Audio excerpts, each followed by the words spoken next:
मैं Vinod Kumar Singh, TS college Hisua, Nawada Magadh विश्वविद्यालय की ओर से आज जिस विषय पर चर्चा हम लोग कर रहे हैं हिंदी विभाग में, हिंदी साहित्य के इतिहास, जिसमें हम लोगों ने लगातार बातचीत की है कि कैसे हिंदी साहित्य का इतिहास आदिकाल, मध्यकाल में भक्तिकाल, रीतिकाल से होते हुए आधुनिक काल पर आकर ठहरी हुई गाड़ी है। आप देखेंगे कि आधुनिक काल में जब हम बातचीत कर रहे थे कि आधुनिकता क्या है, आधुनिक बोध क्या है, फिर हम लोगों ने बातचीत की कि आधुनिकता की शुरुआत कैसे हुई। आज हम लोग बातचीत करते हैं कि इसकी शुरुआत भले ही कहा जाए कि रानी केतकी की कहानी इंशाअल्लाह खां के द्वारा लिखित कहानी से है, या आप कह सकते हैं विवादास्पद है। विवादास्पद इसलिए है क्योंकि कुछ लोग कहते हैं कि नहीं, इसकी शुरुआत तो कलकत्ता हिंदू विश्वविद्यालय से है। कलकत्ता का जो हिंदू कॉलेज था, उस कॉलेज में आप देखेंगे कि इसकी शुरुआत की गई थी, जिसमें सदल मिश्र, लल्लू लाल जी, ऐसे प्रेम सागर इत्यादि लोग थे जिनके कारण हिंदी की शुरुआत मानी जाती है आधुनिकता की। लेकिन मैं कह सकता हूँ कि आधुनिकता की शुरुआत भारतेंदु काल से है।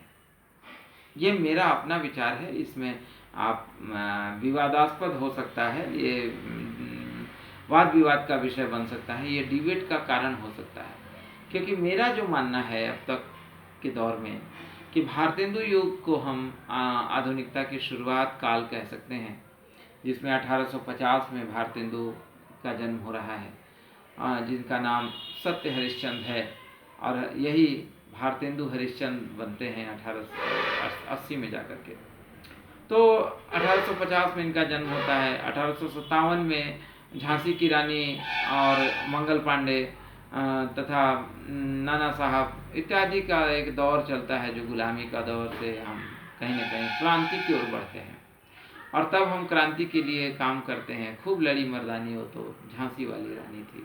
उस झांसी वाली रानी की आंदोलन इतनी तेज हुई कि हमने आधुनिक की शुरुआत 1857 से मानने पर मजबूर हो गए। यहाँ से आधुनिक की शुरुआत रही।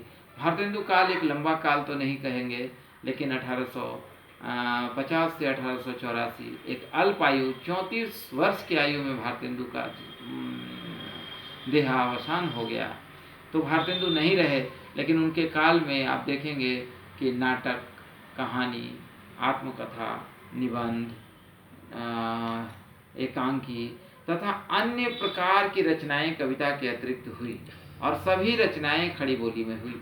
तो इसका कारण हम कह सकते हैं कि उस समय अगर देखें तो लक्ष्मण सिंह, उस समय हम देखें तो राजा राम लाल, ऐसे बहुत सारे रचनाकार हुए, सत्य प्रिय, बहुत सारे रचनाकार जिनकी रचनाओं में ऐसी चीज़ें दिखती है जिन्हें हम कह सकते हैं कि भारतेंदु काल महत्वपूर्ण काल आधुनिक काल का रहा।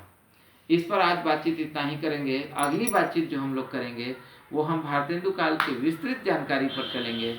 आज की जानकारी इतनी कि आधुनिक की शुरुआत यदि हम देखें तो भारतेंदु युग से हुआ, और इस युग का नाम भी भारतेंदु युग इसलिए पड़ा क्योंकि यह लेखक पूरे पटल पर और आधुनिक के पितामह के रूप में उभर कर सामने आया, जिसने नाटक, पत्र पत्रिकाएं, निबंध और साथ में आत्मकथा जैसी चीज़ें भी लिखने में अपनी महारत हासिल की।